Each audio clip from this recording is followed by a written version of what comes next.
कोणते 165 नाना भजन नाना भजन मार्गी धावत उघडी अंगी हरिकथा ते सुरंगी सुमण्याची. हे कशाकरता विषय चालू आहे? ते ज्ञान प्राप्त करून घेण्याकरता किती कष्ट करावे लागतात त्याच्याकरता आहे बा. तेव्हा क्षेत्र आणि क्षेत्रज्ञाचं ज्ञान तद्वारा मोक्षाची प्राप्ती होत असल्यामुळे सर्वांमध्ये अत्यंत आवश्यक जर कोणाला असेल तर ज्ञानाने मोक्ष मिळतो. ज्ञानादेवतो पण ते ज्ञान सहजासहजी प्राप्त होत असते की कष्ट करावे लागतात?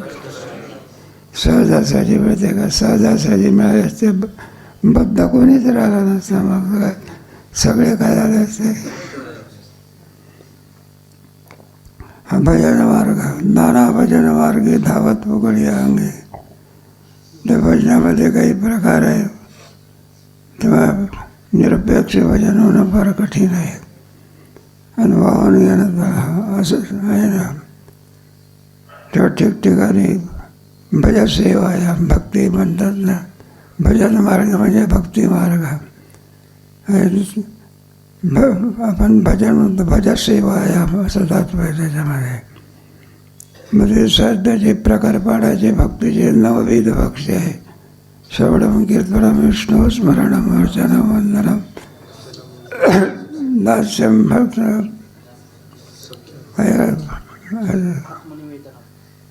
आत्मदिवस शेवटची एक भक्ती करतात. एक जण वाहून घेत असतो. श्रवणे परीक्षित वैयासिक कीर्तने प्रल्हाद स्मरणे तदंगरी भजने लक्ष्मी प्रदूपे एकेकाने भावने. कसं श्रवण करायचं असेल ते परीक्षित राजाकडून शिकायचं. श्रवणे परीक्षित वैयासिक कीर्तने.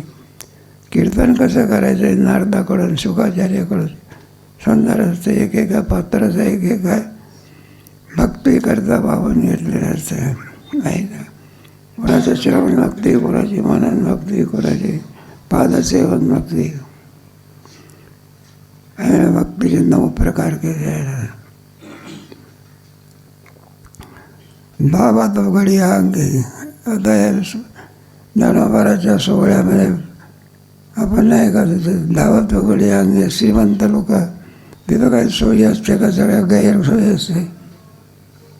सगळ्या गैरसोयी असते बा नाही का. घरी श्रीमंती आहे, घरीच्या सोयी वेगळ्या आणि सोहळ्यातल्या सोयी वेगळ्या. ते काही काही माणसं असतात ना म्हणजे दुपारच्यापर्यंत जेवण झाल्यानंतर विश्रांती पाहिजे. त्याच्या अगोदर लोकांनी घाण करून ठेवली असते. अगोदर जे जात असतात ना. बरं ते विचित्र लोक इतके असतात करतात घाण. बरं घाण केली आहे लोकांना दिसली पाहिजे म्हणून दिसू नये म्हणून त्याच्यावर माती टाकतात. ते माणसाच्या झोपण्या करतात. सगळं जाऊ द्या. भारत देश स्वतंत्र झाला पण घाण कुठे करावी अजूनही काय नाही. किती घाण आहे बा. हे बा हे एवढे मोठे कोणत्याही रस्त्याने जा काय तुमचा ट्रक कमी पडेल. आता इथं असं बाहेर पडा तुम्ही. किती घाण आहे इथं. मग हे सगळे आजार कोणामुळे होत असतात? घाणीमुळे होत असतात. त्याला प्रदूषण म्हणायचं. काय म्हणायचं? आणि सगळं प्रदूषण काय झालेलं आहे. त्याच्यामध्ये घाणीमध्ये काय काय असते काही सांगता येत नसते. मुलांनी देहधर्म केला ते जवळचा दृष्टांत उघडी अंगी. मग आपण त्याची पर्वा करीत नसतो. एक रिगताची सुरंगी शोधण्याचे एक योग मार्ग. त्याच्यामध्ये ज्या काही अवस्था प्राप्त करून घ्यायच्या असतात त्याच्याकरता कुंडलीने जागृती करावी लागते. कुंडलीने जागृती करावी लागते. साधी गोष्ट नाही. ती तुमचा 6वा अध्याय वाचला. त्याच्यामध्ये भरपूर ज्ञानेश्वर महाराजांनी 12व्या 6व्या अध्यायामध्ये 9व्या अध्यायामध्ये योगाचं वर्णन केलेलं आहे बा. क्लेशोधिकस्तरस्तेषां व्यक्ता. तिथे 9व्या अध्यायात कुठे आहे? सततम कीर्तयन् भूमां नमस्यन्दस्य मां भक्त्या. हे सगळं आहे क्रमे सांगितलेलं आहे. पुढे वेदतरुच्या पानवानी न ऐशी जी ज्ञानी मुनीश्वराची उतानी आणि वेदतरुच्या पानवानी हिंड जाते. ऐसे जी अज्ञानी मुनीश्वराच्या ठिकाणी किती इच्छा असते. वेदतरुच्या पानवानी हिंड जाते. वेदतरू म्हणजे सगळा वेद काकून काढत असतात, पावन म्हणत असतात. वेद का न पावत अडकाळत म्हणत असतात का ते. एकदा सुरू केली म्हणजे बराबर वेद म्हणत असतात. हिंडत नाही का. ज्ञानेश्वरी पाठ करणारी मंडळी असतात ना, ते कदम माऊली वगैरे त्यांना गाथा पाठ असतात. लगेच भराभर गाथा म्हणायचे. सगळ्या या जीवनभर त्याने कोणत्या ग्रंथाची उपासना केली गाथेची. अगदी हरिपाठासारखे म्हणायचे. एक शब्द जरी काढला तर झटकन अभंगन ओवी म्हणायचे. अशी तयारी असते त्यांची. नाहीतर मग आपलं हे असते ज्ञानेश्वर महाराजाची गोविंद म्हणतो एकनाथ महाराजाची.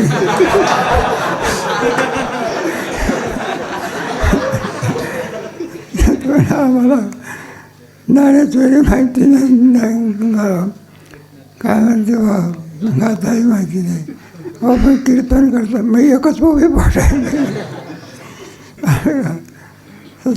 सगळं एक दृष्टांत देऊन आणि वेदतरुच्या पानवानी हिंड झाले. देईल गुरुसेवा हे एक वेदाचा उपासक असतो, काय वेदाची सेवा करत असतो, त्याप्रमाणे हे ज्ञान प्राप्त आपल्याला व्हावं याकरता गुरुची सेवा कधी. देईल गुरु सेवा आणि या बुद्धी पांडवा जन्मशताचा सांडवा. असं एकच जन्मापर्यंत स्तुती करत असतो की येईल मी देवाच्या बाबतीमध्ये पुन्हा पुन्हा पुन्हा पुन्हा गुरुची सेवा आपल्याला प्राप्त व्हावी. एवढ्याकरता एक जन्म घेईन जन्मांतरे. असं आहे. मोक्षाला सुद्धा बाजूला करत असं मोक्षपदे यावी. जन्मशताचा सांडवा हा जन्मापर्यंत सेवा करत असतात. इथं नाही का तुमचे ते विठ्ठल वाघुले काय सेवा करायची बा शांताराम गुरुजी. ते एकदा ओकारी आली कोणाला गुरुजीला. पत्र आणायला वेळ लागेल म्हणून हातात घेतली होती का. ए विठ्ठल म्हणलं काय करतो. म्हटलं गुरुजी तुम्ही काही काळजी करू नका, धुवून काढू का सगळं.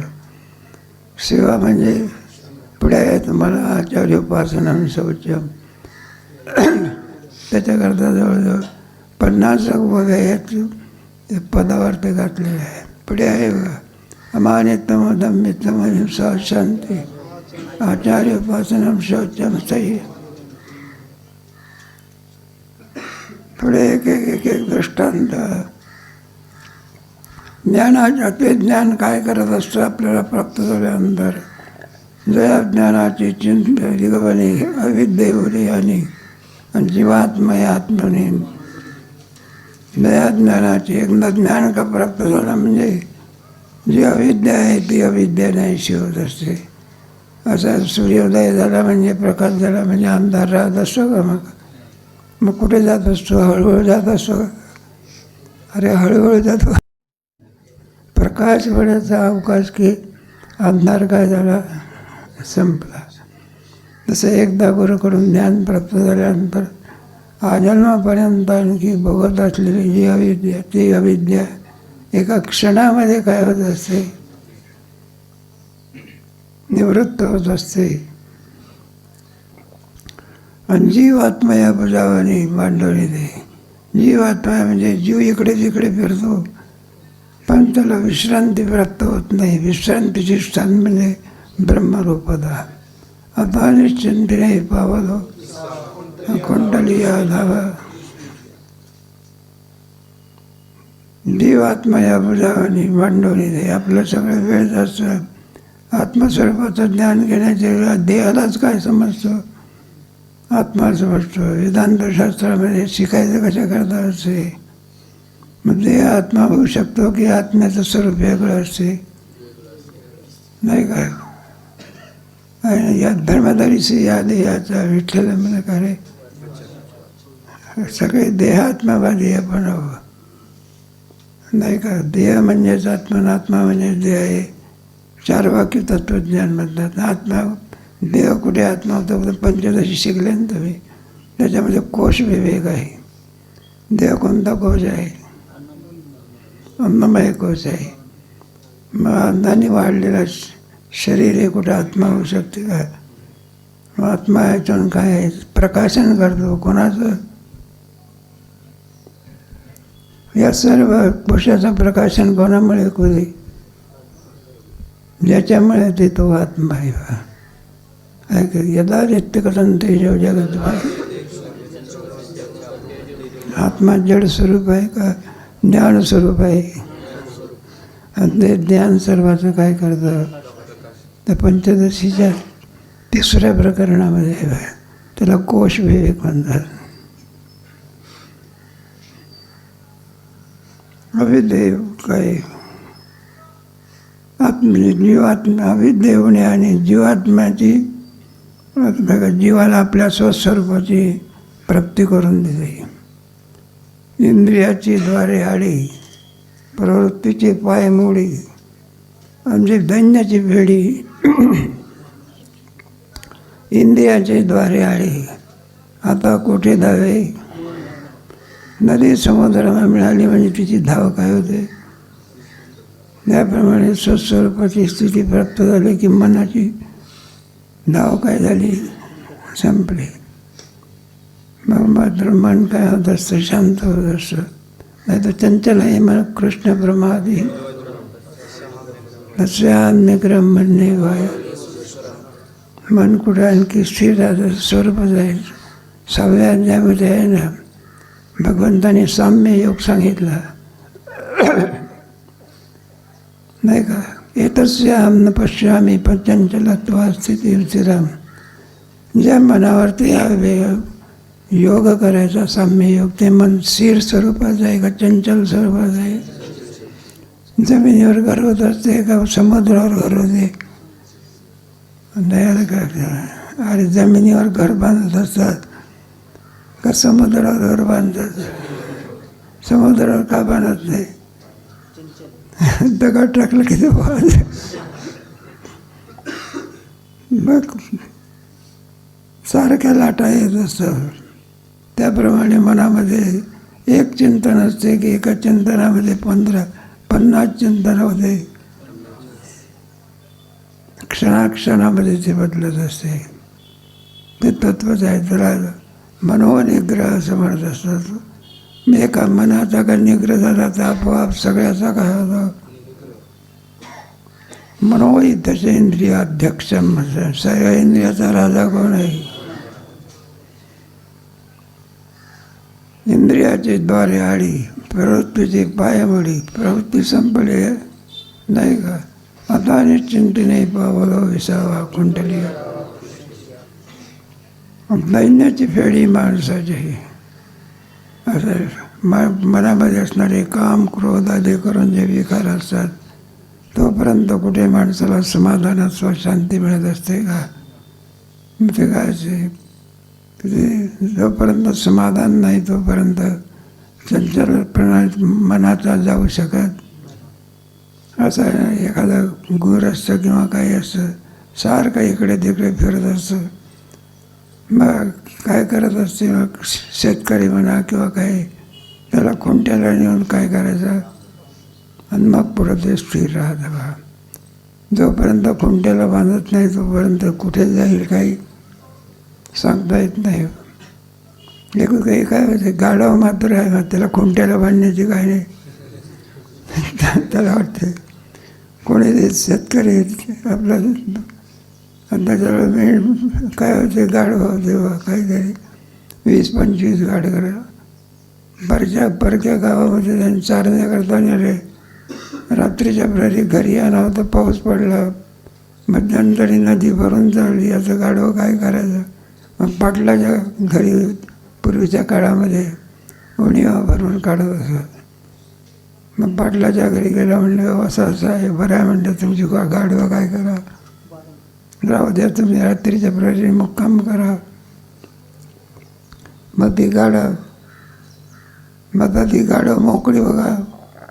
मग तो पाटील म्हणायला लागला, म्हटलं हे मोकळी गाडव आहे, इतके दावे कुठून आणायची? ते म्हटलं तुम्ही काही काळजी करू नका, आमच्या गाडीवर बांधणा करतात दाव्याची काय नाही, बिना दाव्याने गाडवं कसं बांधलं जाईल? म्हटलं तुम्ही काही काळजी करू नका. मग एका गाढवाजवळ जाताना असा हात करायचा आणि त्या गाढवाला वाटलं मला काय केलेलं आहे, बांधलं बरं का. सकाळच्या पर्यंत गावाला जायचं, सगळी गाढवं घेऊन जायचं. मग जरा सोडलं पाहिजे. मग बघ बांधले होते का? हो म्हटलं तर तुम्ही गाढवं बांधली सगळी, सोडायचे कसे? त्यांना किती मारलं तरी जाईना बघा. मग तो मेंढपाळ होता, तो गाढव पाळ होता, त्याने काही केलं नाही बघा. गाढव बांधलंच नव्हतं, फक्त असा हात केला. मग याने काय केलं, असा हात केला आणि त्या गाढवाला काय वाटलं आपल्याला काय केलं, धुंबळ आहे. हे कशा करता जो आपल्याला भ्रम झालेला आहे, मी कोण आहे, जीव आहे. आलं का? ज्ञान काय करते तर त्याचा अडाणीपणा काय करते, तरच आहे. पण मूळचे आपण कोणत्या स्वरूपाचे आहोत? मग मनुष्य देह कशा करता आहे, एवढ्या करता आहे. जेणे तू जोडसी भवबंधनी. तुकोबाराने देवाची स्तुती केली, ती उगीच केली का? श्री अनंता मधुसूदना वगैरे. आणि शेवटी काय म्हणतात, तुका आला लोटांगणी आणि भवबंधनी. मोक्षाची अवस्था कोणती अवस्था आहे?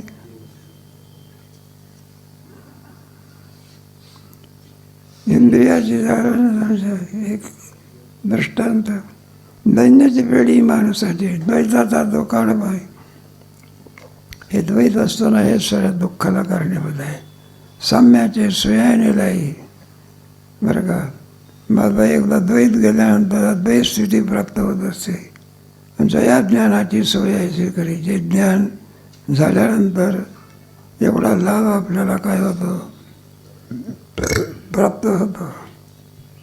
मलाचा ठावाची पुसेन जे महामहापिघाशी. जोपर्यंत ज्ञान नसते तोपर्यंत तरुणपणा आहे, पण ज्ञान नाही. मदोन्मस्त असतात, उन्मत्तपणा असतो. काय काय तरुणपणा असं काय असावं, त्याच्याबरोबर काय पाहिजे, ज्ञान असावं. नाही तर मग काय समजलास मला, मी काय साधा माणूस, भानगडीला काय. तरुणपणा असावा पण विषयासक्ती नसावी, असं आहे. बालपण असावं पण अन्य क्रिया नसावी त्याच्यामध्ये पडते. मदाचा ठावची बसी. ज्ञान काय करत असते, उन्मत्तपणा जाऊन नम्रपणा आणते. काय आणते, काय नाहीतर मनुष्य तारुण्याच्या मध्ये सदा दिवशी जाय तिकडे पिढी लोक नाही का.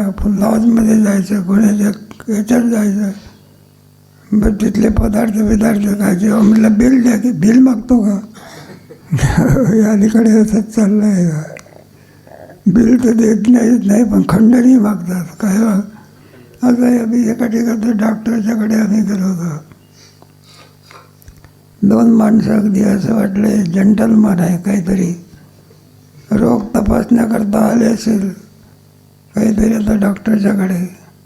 मग डॉक्टर आल्यानंतर हो म्हणायला लागले, आम्हाला असं असं काम आहे, खंडणी द्या. काय द्या?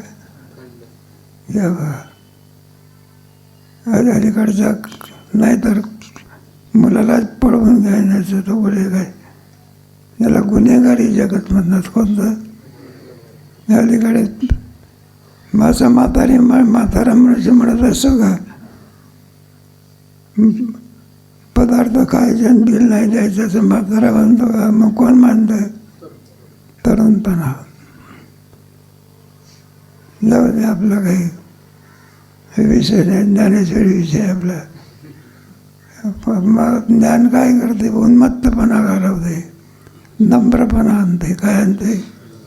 याला माझं ठावाची पशी. काय काय मदाचा ठावाची पशी. जे महामहाजे मे रावण म्हणा, कुंभकर्ण म्हणा, हे सगळे काय दुर्योधन म्हणा, हे सगळे कशाचे आहे? दुर्योधन काय म्हणत असतो? द्रौपदीचं नातं असताना देखील म्हणतो तिला भर सभेमध्ये काय करावं? मागणी करा. शहाणपणा का मूर्खपणा? जर दुःशासनाला विचारलं, म्हणलं काय रे तू वस्त्र फेडतो कशा करता? म्हणलं आमच्या भावाची काय आहे आज्ञा? इतका आज्ञाधारक आहे का तू?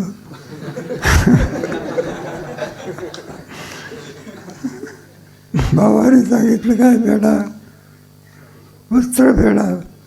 म्हटलं इतका आज्ञा, तुझ्या भावा मनाप्रमाणे वागतो तू, आणि तू तुझ्या भावाने सांगितलं शेण खा, खातो खाल्लं. तो काही डोकं आहे का नाही? सांगितलं कशा करता? उन्मत्तपणा नाही करते. एवढा मोठा रावणाचे परस्त्रीवरती काय करतो? आघात करतो. शहाणपणा का उन्मत्तपणा? आणि तो कशा माहीत असतो? अतिसंपत्ती असणं तिला जिरवावी लागते, असं आहे. जाऊ द्या, आपलं दृष्ट विषयांतर होते. आपापरायची भाषेवर होण्याची परकेपणा आणखी आपुलकीपणा नाहीसा होऊन जात असतो. मेरी आपापरायची भाषा मेरे महादिग्रासी का बुद्धी कोयमा तुम्हाला पंचदशीमध्ये येणार आहे. याच 8व्या प्रकरणामध्ये आहे मोह कशाने होत. तेव्हा सृष्टीचं ज्ञान न कळणं, त्याच्यामध्ये उन्मत्तपणा राहतो. 2 मार्ग आहे त्याच्यामुळे. नश्वर्तपणा आपल्याला समजत नसते त्याच्यामुळे, आणि त्याला मोह असं म्हणत असतात. आपण आलो पण आपल्या ठिकाणी ज्ञान नाही आहे का? ज्ञान आहे का? आपलं शरीर आपलं आहे, पण शरीराचं ज्ञान कोणाला आहे? वैद्याला असते. तसंच आपण राहतो, फिरतो, सगळं काही करतो, पण त्या तत्वाचं आपल्याला काही नसते, ज्ञान नसते. ते ज्ञान तत्व येते. अंगामध्ये कोणता रोग झालेला आहे, ऑपरेशन करायचं की न करायचं, हे पेशंटला कळत असते का डॉक्टरला कळत असते? पण ज्ञान कोणाजवळ आहे? म्हणजे संसारात येऊन मिळे. संसार म्हणजे संसाराचं लक्षण कोणतं? ते वेदांतशास्त्रामध्ये त्याच्या बाह्य शाखा असतात. लग्न करणं म्हणा, घर बांधणं म्हणा वगैरे आदी करून आपण त्याला संसार असं म्हणत असतो. पण खऱ्या संसाराची व्याख्या एक ब्रह्मदेवापासून तो आत्मंगेपर्यंत पुनरपि जननम पुनरपि. ब्रह्मदेवाच्या ठिकाणी संसारच आहे, मंगीच्या ठिकाणी काय? संसारच आहे. मग सर्वात लहान पद देवाचं म्हणजे कोणतं आहे? आणि मोठं पद म्हणजे बरं हत्ती म्हणा, ब्रह्मदेव म्हणा. जाना पडते वाढणे नाही. इंद्रपद खालचं आहे बरं का. सगळ्यामध्ये मोठं पद कोणतं आहे? ब्रह्मपद. मी तुमच्या हे होते वेळ तत्व आपलं सांगून. विश्वामित्र होते बा. आणि ते विश्वामित्र राजा ऋषी होते. काय होते? तुमचे एकदा आपले ते विश्वामित्र वशिष्ठाच्या घरी गेले. मग आपल्या लवाजमासहित गेले. आणि मग कोणाच्या ठिकाणी? आपले वशिष्ठाच्या ठिकाणी. आणि वशिष्ठाच्या ठिकाणी मग काय विचारतो आता? हे राजर्षी म्हणून गेले. लवाजमा सगळा घोडे काय सैन्य नमका पण वशिष्ठ ऋषीकडे काही नाही, झोपडी होती तरी हे मोठा इंद्रिय भवन तयार केलं बा. आणि त्या घोड्याला सुद्धा सोन्याचा तबेला वगैरे अशा म्हटलं हे ऐश्वर्य तर स्वर्गाला लाजलेलं असं ऐश्वर्य आहे. मग त्या विश्वामित्राला वाटलं पण राजे असूनही आपल्याकडे एवढं काही नाही आणि ते झोपडीत राहणार आहे, एवढं मोठं राज्य आहे. म्हणलं गुरुजी हे सगळं जे राज्य आहे हे कोणाचं आहे? तिथं एक कामधेनू होती बा. म्हणलं या गाईचं आहे की? म्हणलं हे गाय. मग त्याने सांगितलं म्हणलं हे गाय आम्हाला तुम्ही देऊन टाका, त्या गायीच्या मोबदल्यामध्ये तुम्हाला ब्रह्मांड देऊ की. वशिष्ठ ऋषी म्हणायला लागले काही हरकत नाही, घेऊन जा की म्हणाले. मग ते गाय नेण्याकरता विश्वामित्र गेले बा. गाय कुठे येते काही का? पुष्कळ प्रयत्न केला पण गाय काय होईना. हवा म्हणलं गुरुजी तर गाय आमच्यासोबत येत नाही. मग ते वशिष्ठ ऋषी आले. तर वशिष्ठ ऋषी म्हणायला लागले म्हटलं जा तो राजर्षी आहे, आमच्यापेक्षा त्याचं ऐश्वर्य मोठं आहे, त्याच्याकडे जागे. ती गाय जाण्याकरता तयार होत. मग ती गाय काय म्हणायला लागली म्हटलं हे पहा राजर्षी जरी असला तरी तुमच्याची इच्छा का करते? तुम्ही ब्रह्मर्षी आहात.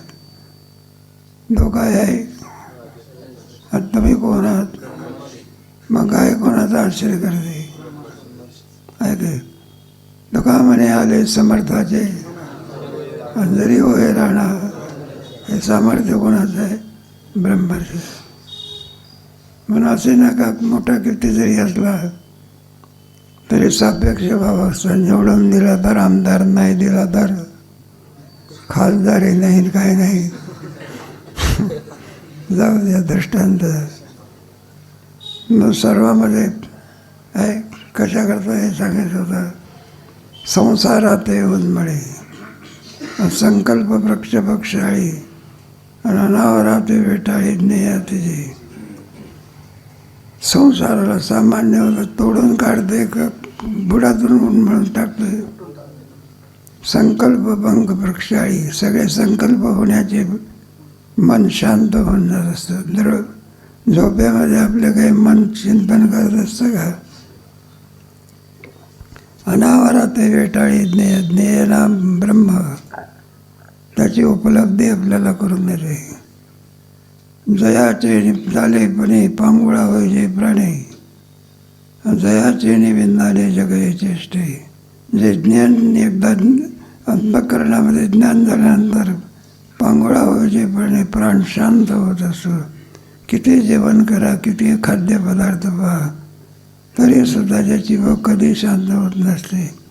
लैरप निवृत्ती होते. कोणती? पाण्याची झाली तुला अत्यंत निवृत्ती होते का बघ. जयाचे निमित्ताने जगाई चेष्टे.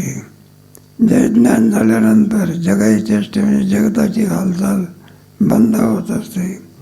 जयाचे उजाळे उघडते बुद्धीचे डोळे.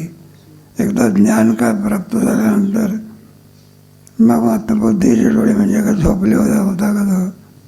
बुद्धीचे डोळे उघडे याचा अर्थ असेल त्याला दिशा कळते. आपल्या ह्याच्यामध्ये नाही का सर्व प्रकारचे विद्यार्थी असतात, अनेक प्रकारचे असतात.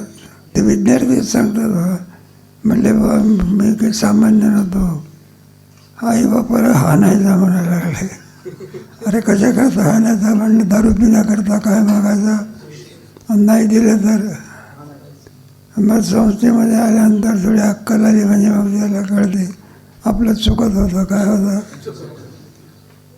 त्यांनी आपल्याला जन्म दिला आणि त्यालाच काय हाणत होतं काय.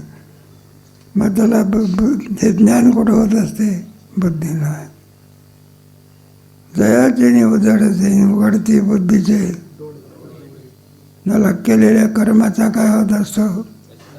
पश्चाताप होत असतो. आणि दोंदावरील डोळे आनंदाचे. दोंदावरील डोळे आनंदाचे म्हणजे ऐकाले आनंद. एखादा माणूस असला मोठा जरा आणि तो लहान नातवाला घेऊन येतो बाळ म्हणून ते लात मारा होऊन झालं का. आणि ते काय असं व्यायाम काहीच नाही, पौष्टिक पदार्थ खायचे, त्याच्यामुळे काय वाढली असते डेरी वाढली असते. आणि ते लहान पोर घेऊन कुठं डेरी वाजते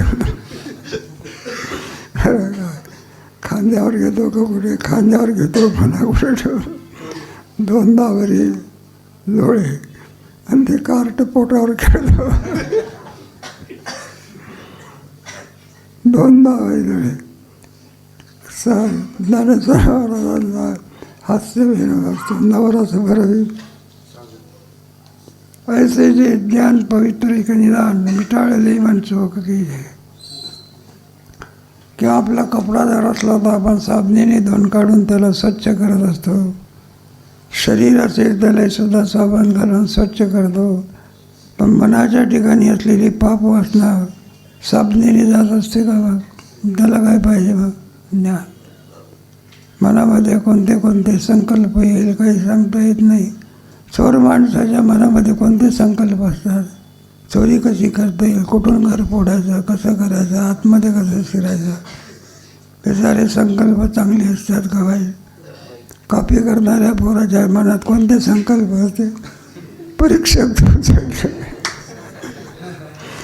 जवळच बसला तर जाऊ द्या, हे सगळं चांगले संकल्प असावे. कोणते असावे? ज्याच्या योगाने पुण्योत्पत्ती होईल असे संकल्प असावे. पण ते ज्ञान असावं लागतं. पवित्र आहे की नाही? ज्ञान आहे ना सदृशम पवित्र स्वयं योग संसिद्धी कालीन आत्मने.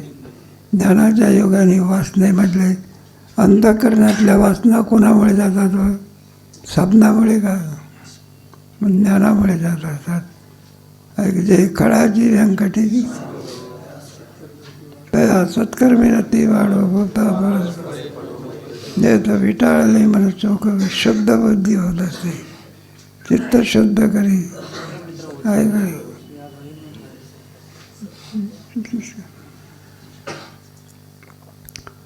आत्मया जीवबुद्धी जे लागली होती क्षयव्याधी ते जयाची सन्निधी निरुजा करी. आत्मया जीवबुद्धी. आपण कोण आहो? आत्मस्वरूप असून ब्रह्मस्वरूप असो. आपण आपल्याला ब्रह्मस्वरूप समजतो का आत्मस्वरूप समजतो का मी जीव आहे म्हणून समजतो? त्या जीवामध्ये निदान आपल्याला मी जीवावं ही बरं का भावना तरी आहे बा. एक मनुष्य देहाखेरीज करून त्यांना कल्पना सुद्धा येऊ शकत नाही. फक्त मनुष्य देहामध्ये ज्ञान आहे, अन्य देहामध्ये ज्ञान नाही. भोग आहे केवळ. काय? शेळी जर सोडली तर तिला शेळीला काही ज्ञान आहे का? भोग आहे. आणि ते भोग म्हणजे रात्रंदिवस भोग आहे. आपली भोग गेली म्हणून शांत राहत असं त्यांना काही टाकायचं. रात्रभर पाला खात असते कोण? शेळी. आणि सकाळच्या बरी सोडली तरी कागदाला तोंड लावते. आता कागदात कुठे काही राहत आहे का? कशालाही तोंड लावते, दगडाला सुद्धा तोंड लावतं. सरडे एवढं भोग एवढं कोणतं काम आहे बघ. हे मशीन बरोबर दिवसभर काय करत असं? ज्ञान फक्त कोणत्या देहामध्ये आहे नाही का? आणि म्हणून तर मन दुर्लभम तरे मे वैतन काय दुर्लभम तरे वैतन दैवानुग्रह आहे तो का मनुष्यत्व. याच्यामध्ये आपल्याला पार पडण्याची इच्छा होत असते. त्याला म्हणायचं मुमुक्षत्व आहे का? साधक दशा असणे. श्रीमंत होण्यापेक्षा काय व्हावं? साधक व्हावं. जरा आपल्या उद्धाराची काय असते? बरं श्रीमंत झाला राम बोलबाई धन आणि भोम इथंच जात असते. आणि माणसाला काय नेता येते? पुण्योत्पत्ती नेता येते. ते जयाची सन्निधी लागली होती क्षयव्याधी. क्षय नावाचा एक रोग असतो. माणसाला क्षय जर झाला दष्टपष्ट मनुष्याबरोबरच्या दयाच्या क्षयाच्या योगाने असा होता बरं का. सगळ्यात पहिला रंग काय होतो? संपून जात असतो. त्याला क्षय नावाचा रोग म्हणतात. दयाची असन्निधी निरुजा करी, ज्या ज्ञानाच्या योगाने सर्व रोगातून परावृत्त होतो ते निरुपकी निरुपेजे, ऐकता बुद्धी आणि जे वाचून डोळ्यात देखील यायचे नाही. त्याचं निरूपण करावं डोळ्यात ते निरूपण करून सांगता येत नाही. ऐकता बुद्धी आणि जे बुद्धीमध्ये त्याचा प्रवास होतो. ज्ञानाचं केंद्र कोणतं आहे? मग बुद्धी ज्ञानावर असतं. तो अस्तित्व अवलंबून असते. एकाचा पगार असतो 5,00,000 रुपये आणि एखादा पगार असतो 5,000 रुपये. मग शरीरामुळे भेद होत असतो का ज्ञानामुळे? काय ज्ञान असावं लागत असते. एका कामगाराने तक्रार केली होती ना, तर म्हणले का हो आम्ही दिवसभर काम करतो तर आम्हाला 500 रुपये पगार देतात आणि एक तो ग्रस्त आहे गाडीमध्ये येत असतो त्याचा 5,000 रुपये काय असा भेद का जावा? काही नाही, येतो नुसता पाहतो आपला निघून जातो. आणि पगार किती? आणि आम्ही दिवसभर काम करतो तर म्हणलं 50 रुपये मिळते. किती? मग असा भेद. मग तो मालक होता कंपनीचा, तो आपला शांत राहिला. आणि ते कारखाना काय पडला. मग कामगाराला बोलावलं. म्हणलं इकडे आहे की? मला तो म्हणला तो कारखाना बंद पडलेला आहे, मग तुम्हाला पगार कुठला देणार मी?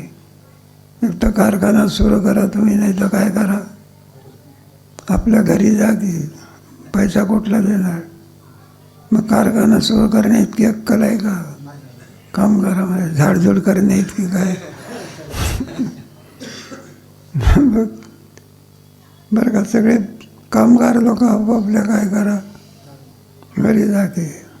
मग ज्याचा 5,000 रुपये पगार होता गाडीमध्ये बसून यायचा, त्याला बोलावलं. म्हणलं कारखाना बंद पडलेला आहे. त्याला त्याचं ज्ञान असल्यामुळे त्यांनी लगेच ते स्क्रू वगैरे हे करून एक स्क्रू ढिला झाला होता. काय झाला होता? त्याला काम करायला बोलावलं. म्हणलं इकडे एक तो स्क्रू काय करायचा, बसवायचा. स्क्रू आणखी ढिला होता, तो नीट झाल्यावर कारखाना काय झाला. आणि नीट करण्याकरता सांगितलं. म्हणलं हे 5 रुपये दोघे घेऊन टाक. कशा करता? म्हणलं स्क्रू चांगला केला म्हणून म्हणलं त्याला किती रुपये पाव द्यावं लागते? 5,000. कशामुळे? ज्ञान आहे का रे? एखाद्या न्यायाधीश असेल त्याचा पगार किती असतो? मग कशावरतीच किंमत असते. जितकं वरच्या पातळीवरचं ज्ञान तेवढा जरा हे असतं. हे डॉक्टरमध्ये नाही का? मग कशा करता हे सगळं सांगितलं.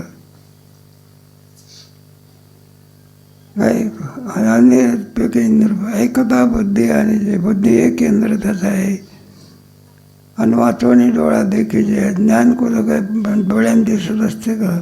पाप आणि पुण्य कुठे डोळ्यानं दिसतं काय? ते काय माणूस आहे का पाप आणि पुण्य दिसत? मग कशावरून पाप आणि पुण्य मानायचं? नाही, त्याच्या भोगावर. पुण्याचं फळ कोणतं आहे? सुख आणि पापाचं फळ. नसून सुद्धा आपल्या पाठीमागे का त्या कर्माची फळं आपल्याला काय करावं लागतं? या देहात नाही तर दुसऱ्या देहामध्ये सुद्धा काय करावं. एक आपलं बाईचं मूल आणि त्याला काही खरूच विरोध झाले म्हणा, किंवा ते वैद्याकडे गेली. म्हणले महाराज असं आहे. म्हटलं तुमचे मूल याला गोड खाण्यामुळे काय झाले, हे सगळी खाज व्हायला लागली आहे. याचं गोड खाणं काय करा, बंद करा. मग बाईने गोड मुलाला देण्याच्या ऐवजी तरी पण ती काही खास काही काय होईना. पुन्हा गेले. म्हणले महाराज या पोराला गोड खाणं काय केलेलं आहे, पण खास काही बरी होत नाही. म्हणलं काय कारण आहे? म्हणलं या जन्मातलं नाही, मागच्या जन्मातला गोड त्रास देतो. मागच्या जन्मामध्ये जे काही केलं असेल ते सुद्धा माणसाला काय करावं लागते, हे चुकत नसते बा. केलेल्या कर्म बघूनच काय करावं लागते. केले कर्म झाले, उपजले गेले. आज या जन्मामध्ये आपल्याला पाप करतो त्याचं फळ या जन्मात नाही, पण पुढच्या जन्मात मिळाल्याशिवाय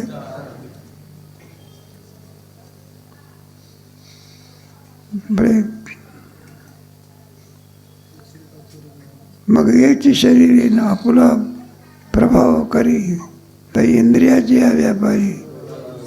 मग त्याची शरीर हे शरीर म्हणजे आपला प्रभाव करत असते. आणि ते इंद्रियाच्याद्वारे त्याच्या क्रिया कशा होत असतात त्याच्यावरून त्याच्या ठिकाणी ज्ञान असलं पाहिजे. एखादा पोर असला ना बरं का, ते काय करत असतं कुठे ज्ञानावरून. कोणी लग्नातली माणसं गेली असतं, कोणी उत्सवातली माणसं असतात. ते पोर काय करतं, एखादी चपला असेल तर त्याच्यात एक चप्पल काय करतात चोरून.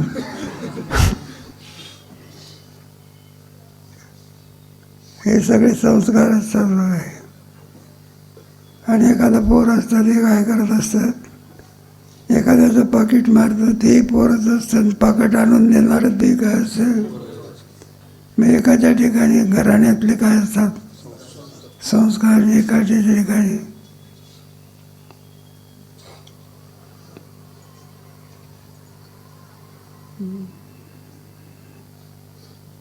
इंद्रियाची या व्यापारी डोळाही दिसे.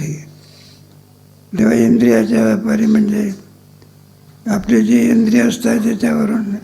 एखाद्या पोराला बागेत प्रसाद वाटायला गेला ना तर त्या वाटणाऱ्याच्या देण्याच्या अगोदर प्रसादात एखाद्या पाकिटामधून काढून ते पोरं काय करतं, पाकिटातलं स्वतःच काढतं.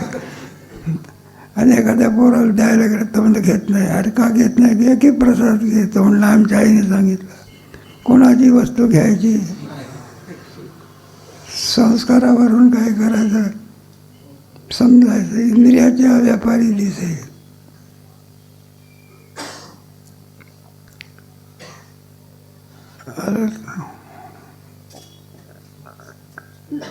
वसंताचे रिगवणे झाडाचे निसाचे परे, जाणे जेतेची करणे सांगते ज्ञान. झाडाच्या ठिकाणी टवटव उन्हाळ्याचे दिवस असताना देखील पालवी फुटलेली आहे. पाणी घातलं का मग नाही का. उन्हाळा तापतो तरी सुद्धा झाडाला काय फुटते, कोणामुळे पालवी फुटली. एक वसंत ऋतू का झाला तर डोळ्यांनी दिसत असतो का. मग कशावरून जाण्याचा कार्यावर. वसंताचे रिगवणे आणि झाडाचे अंगाने ते विकरणे. आता हे मार्गशीर्ष पाऊस महिना येऊ द्या, आंब्याच्या झाडाला काय येत असतं मग आता येतो का. पण पाऊस महिन्यामध्ये आल्याशिवाय साजेपणे जाणे ते विकरणे सांगते ज्ञान. या माणसाच्या ठिकाणी ज्ञान आहे. कशावरून जाणायचं ते जडभरत राज्याची गोष्ट सांगतात ना. ते रघुगंध राजाला कुठंतरी जायचं होतं म्हणून पालखीमध्ये राजा बसला आणि भोई लावले.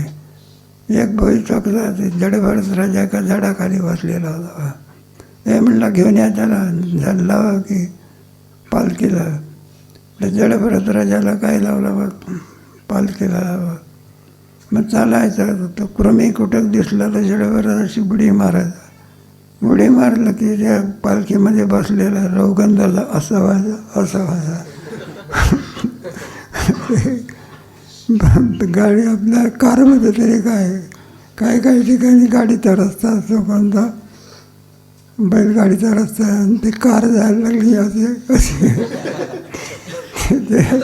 आम्ही एका जीपमध्ये गेलो होतो पांडुरंग भाऊ वैद्यवती आणि ते काय ते धक्के बसायचे.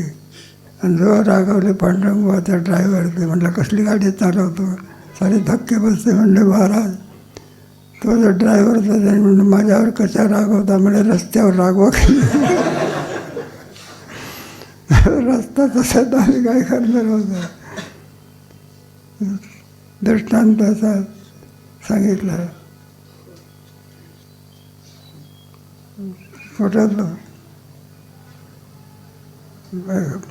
झाडाचे निसाचेपणे झालं की जाणीचे ते अगाव वृक्षाच्या पातळी जड मिळते शाखाची पहाडी.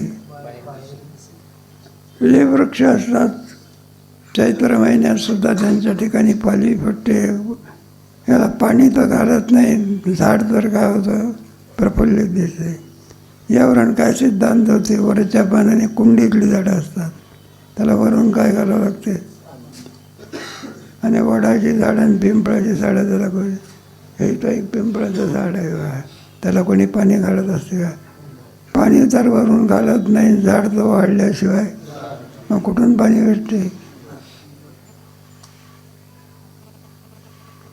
शाखाचे पहाडी वरी दिसे भूमीचे मार्दव संगे कुंभाची लोलो अन्नाना वाचार गौरव. अशी खडकाळ जमीन नाही, अगदी सुंदर अशी जमीन असली ना, पाणी पडल्यानंतर मऊ होत असते. मग त्या जमिनीमध्ये पेरलेलं जे उगवते ते कसं दिसतं, असं लवलवीत दिसत असते. आणि खडकाळ जमिनीमध्ये पेरलं तर ते काय उगवण्याच्या ऐवजी ते बीजच नष्ट होऊन जाते. कोंबाची लवलव नाना आचार गौरव सुखीदाराचे. कुलवान घराण्यामधला मूल असल्यानंतर त्याच्या वागण्यावरून आपल्याला त्याच्या घराण्याची किंमत कळत असते. संभ्रमाची आहे ती स्नेहदैसाई व्यक्ती का दर्शनाची प्रसिद्धी पुण्यपूर्व. संभ्रमाची आहे ती आपलं स्वागत त्याच्याद्वारा होत असते, त्यावरून प्रेम स्वागत नसून प्रेम उत्पन्न होत असते. त्याला म्हणतात संभ्रमाची आहे ती स्नेहदैसाई व्यक्ती. त्या प्रेमावरून आपल्या त्याच्या ठिकाणी किती आदर आहे, आदरावरून प्रेम व्यक्त होत असतं. आणि का दर्शनाची प्रसिद्धी पुण्यपूर्व. पुण्य जो पुरुष असतो केवळ दर्शनाने समाधान प्राप्त होत असते, त्याला पुण्यपुरुष. आधी पुण्यफळ आली असं आहे ना. तुम्ही का त्याची लक्षणं सांगितलेली आहे. कोण पुण्यतांचा होईन सेवक, ठिकठिकाणी त्याचं वर्णन केलं आहे. ना तरी केळी कापूर झाला परिमळे जेवी जाणू झाला का भिंगारी दीप ठेविला बाहेरी पाके. ना तरी केपुळे तो कापूर असतो ना, तो कर्दळीच्या याच्यातून बाहेर येत असतो. आणि तो एकदा का त्याची उत्पत्ती झाली म्हणजे सगळा सुगंध सुटत असतो. त्यावरून ते माणसाने जाणत असतात म्हणला कापुराची उत्पत्ती झालेली आहे. परिमळे जाणू आला आणि का भिंगारी दीप ठेविला बाहेरी. एखाद्या तावदाण्यामध्ये जर दिवा ठेवला असेल त्याचा प्रकाश आतही पडतो आणि पुढे कुठं पडतो, दोन्ही त्वरेने पडतो.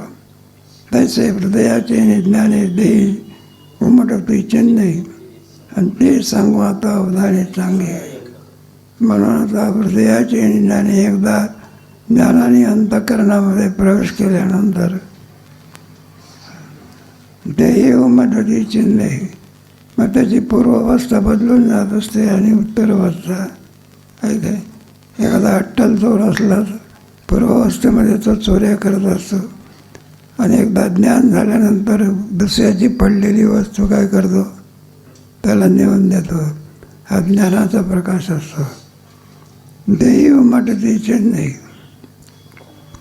ते सांगू आता अवधाने चांगले ऐक.